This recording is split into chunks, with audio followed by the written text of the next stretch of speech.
नमस्कार दोस्तों, जैसे कि वैसाख का पावन महीना चल रहा है और ऐसे में बहुत सारे हमारे व्रत आते हैं, त्यौहार आते हैं और हम लोग कथाएं भी सुनते हैं। और बहुत सारी कथाओं के साथ साथ एक कथा और भी है जो कि बहुत ही महत्वपूर्ण है। वो है बांदरी और राजा की कथा, जो कि हमें बैसाख मास में जरूर सुननी चाहिए। ऐसा माना जाता है कि इस कथा को सुनने मात्र से ही आपके सभी कष्टों का निवारण होता है और पापों से मुक्ति मिलती है। तो जरूर सुनिएगा आज की इस कथा को, अगर आपने वीडियो देखना स्टार्ट किया है तो आइए सुनाते हैं।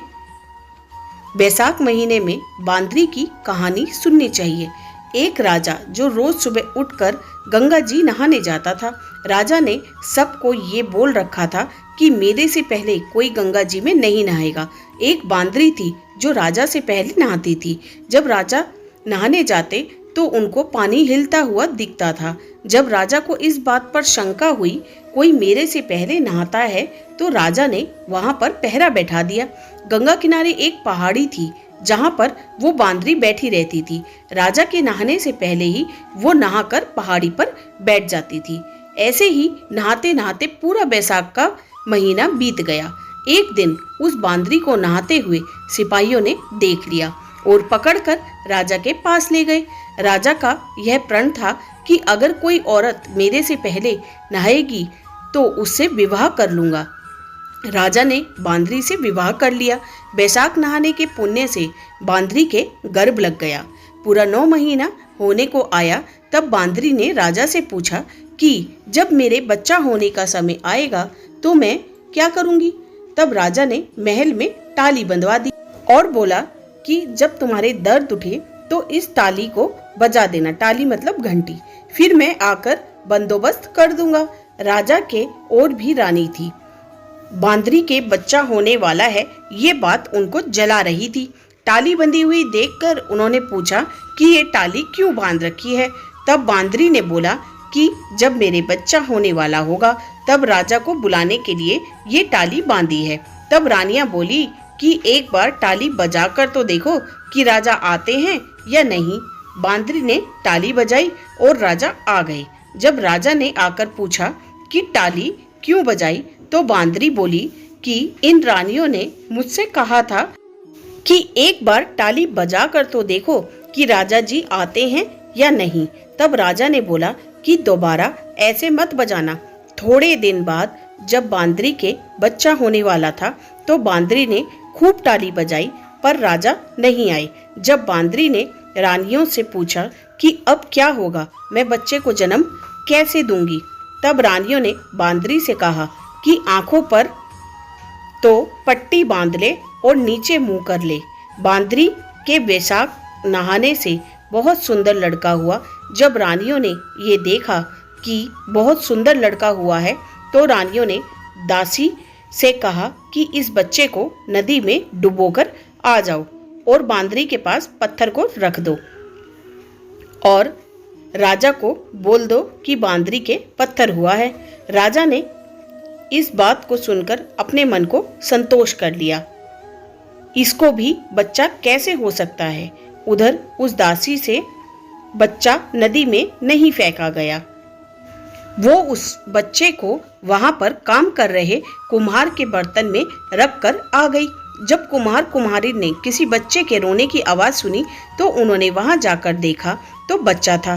तब कुम्हार ने कुम्हारी से कहा कि भगवान ने हमारी सुन ली है, हमारे बच्चा नहीं है और भगवान ने हमें बच्चा दे दिया है। अगर तू इस बच्चे का पालन पोषण कर सके तो इसे हम अपने घर ले चलें। कुम्हारी राजी हो गई और उन दोनों ने उसको पाल पोस कर बड़ा कर दिया। लड़के को इस बात का पता चल चुका था कि वो बांदरी के जन्म लिया था और रानियों ने उसको मारने के लिए दासी को दिया था। एक दिन वो लड़का कुम्हार का बनाए हुए हाथी घोड़ों को ले जाकर कुएं पर बैठ गया जहां दासियां पानी भरने आई थी। उनको देखकर वह लड़का बोला कि मेरे हाथी घोड़ों को पानी पीने दो। तब दासियां उसकी बात सुनकर हंसने लगी और बोली कि कभी माटी के हाथी घोड़े भी पानी पीते हैं क्या। तब वे लड़का बोला कि कभी बांदरी के भी पत्थर होते हैं क्या। ये बात दासियों ने रानी से जाकर कह दी। ये बात सुनकर रानियों ने जहर का लड्डू बनाकर कुम्हार के लड़के के लिए भेज दिया। भगवान की कृपा से जहर के लड्डू गोंद के लड्डू में बदल गए। दूसरे दिन रानियों ने देखा कि वे लड़का मरा नहीं है।